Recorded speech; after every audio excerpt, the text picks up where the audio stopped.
आपसे मेरे मसीह भाइयों को जय मसीह की। परमेश्वर का अनुग्रह, दया और कृपा है कि एक बार फिर से उन्हें उसने हमें जीवित रखा, घर से बाहर जाने में, अंदर आने में मदद किया। इसके लिए उसका धन्यवाद करेंगे। आइए हम शाम का वचन पढ़ेंगे। आज तारीख है 17/4/2025 और हम शाम का वचन पढ़ेंगे। हम पढ़ेंगे शमूएल की दूसरी पुस्तक में से 2 शमूएल उसका 1 और 2 अध्याय। इसके पढ़े और सुने जाने पर प्रभु की आशीष हो।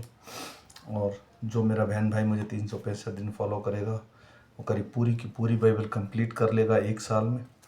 और मैं बेसिक बाइबल पढ़ता हूँ, इसलिए मैं विश्वास करता हूँ कि ये सिर्फ बाइबल पढ़ता हूँ ताकि हम किसी भी चर्च में जाएं, हम किसी का भी वचन सुने, लेकिन अगर हम बेसिक बाइबल जानते हैं तो हमें वचन समझने में भी आसानी होती है और परमेश्वर इसके द्वारा हमारे आत्मा में और शरीर में बल देता है और हमारे प्रश्नों का भी उत्तर देता है। तो आइए हम शाम का वचन पढ़ेंगे। शाऊल के मरने के बाद जब दाऊद अमालेकियों को मारकर लौटा और दाऊद को सिकलग में रहते हुए 2 दिन हो गए, तब तीसरे दिन ऐसा हुआ कि शाऊल की छावनी में एक पुरुष कपड़े फाड़े, सिर में धूल डाले हुए आया।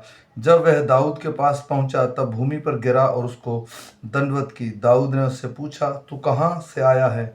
उसने उससे कहा, मैं इज़राइली छावनी में से बचकर आया हूँ। दाऊद ने उससे पूछा, वहाँ क्या बात हुई, मुझे बता। उसने कहा, यह है कि लोग रणभूमि छोड़कर भाग गए और बहुत लोग मारे गए और शाऊल और उसका पुत्र योनातान भी मारे गए। दाऊद ने उस समाचार देने वाले जवान से पूछा, तू कैसे जानता है कि शाऊल और उसका पुत्र योनातान मर गया? समाचार देने वाले जवान ने कहा, संयोग से मैं एक गिलबो पहाड़ पर था तो क्या देखा कि शाऊल अपने भाले की टेक लगाए हुए है।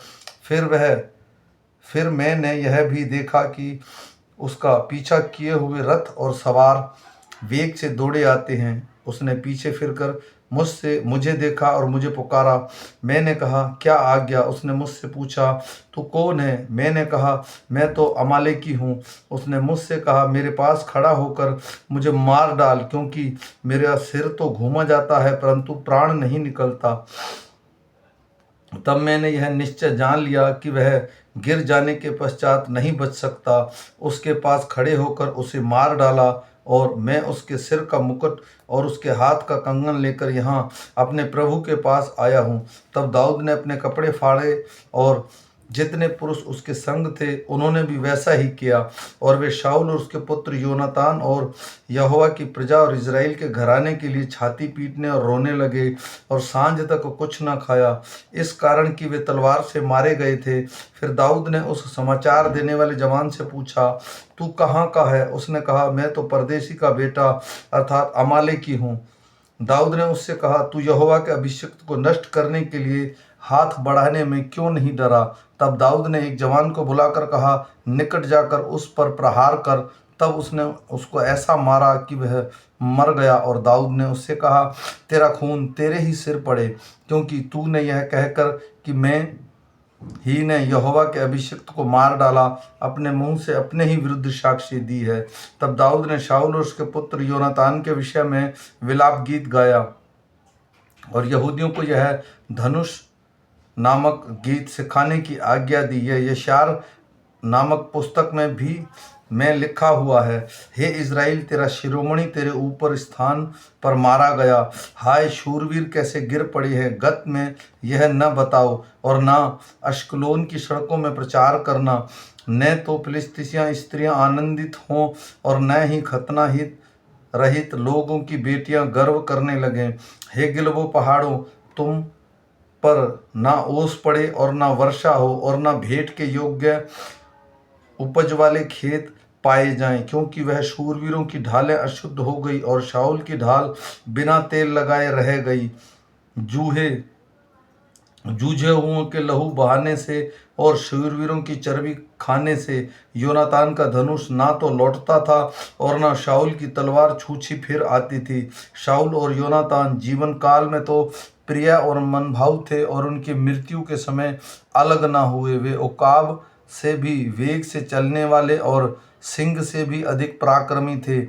हे इज़राइली स्त्रियों, शाऊल के लिए रो, वह तुम्हें लाल रंग के वस्त्र पहनाकर सुख देता और तुम्हारे वस्त्रों के ऊपर सोने के गहने पहनाता था। हाय, युद्ध के बीच शूरवीर कैसे काम आए। हे योनातान, हे ऊंचे स्थानों पर जूझे हुए, हे मेरे भाई योनातान, मैं तेरे कारण दुखित हूँ। तो मुझे बहुत मन भाव जान पड़ता था। तेरा प्रेम मुझ पर अद्भुत, वरन स्त्रियों के प्रेम से भी बढ़कर था। हाय, शूरवीर कैसे गिर गए और युद्ध के हथियार कैसे नष्ट हो गए। इसके बाद दाऊद ने यहोवा से पूछा, क्या मैं यहूदा परदेसी के किसी नगर में जाऊं? यहोवा ने उससे कहा, हाँ जा। दाऊद ने फिर पूछा, किस नगर में जाऊं? उसने कहा, हेब्रोन में। तब दाऊद यिज्रेली अहीनोम और कर्मेली नाबाल की स्त्री अबीगेल नामक अपनी दोनों पत्नियों समेत वहां गया। दाऊद अपने साथियों को भी एक एक के घराने समेत वहां ले गया और वे हेब्रोन के गांव में रहने लगे। तब यहूदी लोग गए और उन्होंने दाऊद का अभिषेक किया और वह यहूदा के घराने का राजा हो। जब दाऊद ने यह समाचार मिला कि जिन्हें शाऊल को मिट्टी दी वे गिलाद में यबेश नगर के लोग हैं, तब दाऊद ने दूतों से गिलाद के यशेब के लोगों के पास यह कहलावा भेजा, यहोवा की आशीष तुम पर हो, क्योंकि तुमने अपने प्रभु शाऊल पर यह कृपा करके उसको मिट्टी दी। इसलिए अब यहोवा तुमसे कृपा की सच्चाई का बर्ताव करे और मैं भी तुम्हारी इस भलाई का बदला तुमको दूंगा, क्योंकि तुमने यह काम किया है। अब हियाव बांधो और पुरुषार्थ करो, क्योंकि तुम्हारा प्रभु शाऊल मर गया है और यहूदा के घराने के ऊपर राजा होने को मेरा अभिषेक किया है। परंतु नेर का पुत्र अबीनेर, जो शाऊल का प्रधान सेनापति था, उसने शाऊल के पुत्र इशाबोत को संग ले पार जाकर हमनेम में पहुंचाया और उसे गिलाद आशूरियों के देश में यिज्रेल एप्रेमी ब्यामीनी वरन समस्त इज़राइल प्रदेश का राजा नियुक्त किया। शाऊल का पुत्र इशाबोत 40 वर्ष का था जब वह इज़राइल पर राज्य करने लगा। 2 वर्ष तक वह राज्य करता रहा, परंतु यहूदा का घराना दाऊद के पक्ष में रहा और दाऊद का हेब्रोन में यहूदा के घराने पर राज्य करने का समय 7.5 वर्ष था। नेर का पुत्र अबीनेर और शाऊल के पुत्र इशाबोत के जन हमनेम में गिबोन में आए। तब सरुआ का पुत्र योआब और दाऊद के जन हेब्रोन से निकलकर उनसे गिबोन के पोखरे के पास मिले और दोनों दल उसी पोखरे में एक एक और बैठ गए। तब अबीनेर ने योआब से कहा, जवान लोगों उठकर हमारे सामने खेले। योआब ने कहा, वे उठे। तब वे उठे और ब्यामीनी अर्थात शाऊल के पुत्र इशाबोत के पक्ष के लिए 12 जन गिनकर निकाले और दाऊद के जन में से भी 12 निकले और उन्होंने एक दूसरे का सिर पकड़कर अपनी अपनी तलवार एक दूसरे के पंजर में भोंक दी और वे एक ही संग मरे। इससे उस स्थान का नाम हल्के थुशीरीम पड़ा, वह गिबोन में है। उस दिन बड़ा घोर युद्ध हुआ और अबीनेर और इज़राइल के पुरुष दाऊद के जनों से हार गए। वहाँ योआब, अबीशै और असलेल नामक सरूयाह के 3 पुत्र थे। असाहेल बनेल चिकारे के समान वेग से दौड़ने वाला था। तब असाहेल अबीनेर का पीछा करने लगा और उसका पीछा करते हुए ना तो दाहिने और ना बाईं और अबीनेर ने फिर के पूछा, क्या तू असाहेल है? उसने कहा, हाँ मैं वही हूँ। अबीनेर ने उससे कहा, चाहे दाहिनी ओर चाहे बाईं ओर मुड़, किसी जवान को पकड़कर उसका बख्तर ले ले। परंतु असोहेल ने उसका पीछा ना छोड़ा। अबीनेर ने असोहेल से फिर कहा, मेरा पीछा छोड़ दे, क्योंकि मुझको क्यों तुझे मार के मिट्टी में मिला देना पड़े। ऐसा कहके उसने तेरे भाई योआब से अपने मुख कैसे दिखाऊंगा, तो भी उसने हट जाने से मना किया। तब अबीनेर ने अपने भाले की पिछाड़ी उसके पेट में ऐसी मारी कि भाला आर पार होकर पीछे निकल गया और वह वहीं गिर के मर गया। जितने लोग उस स्थान पर जहां आए असोहेल गिर के मर गया, वहां से सब खड़े रहे। परंतु योआब और अबीशै अबीनेर का पीछा करते रहे और सूर्य डूबते डूबते वे अम्मा नामक उस पहाड़ी तक पहुँचे जो गिबोन के जंगल के मार्ग में गही के सामने है। और बिन्यामीनी अबीनेर के पीछे होकर एक दल को गए और एक पहाड़ी की चोटी पर खड़े हुए।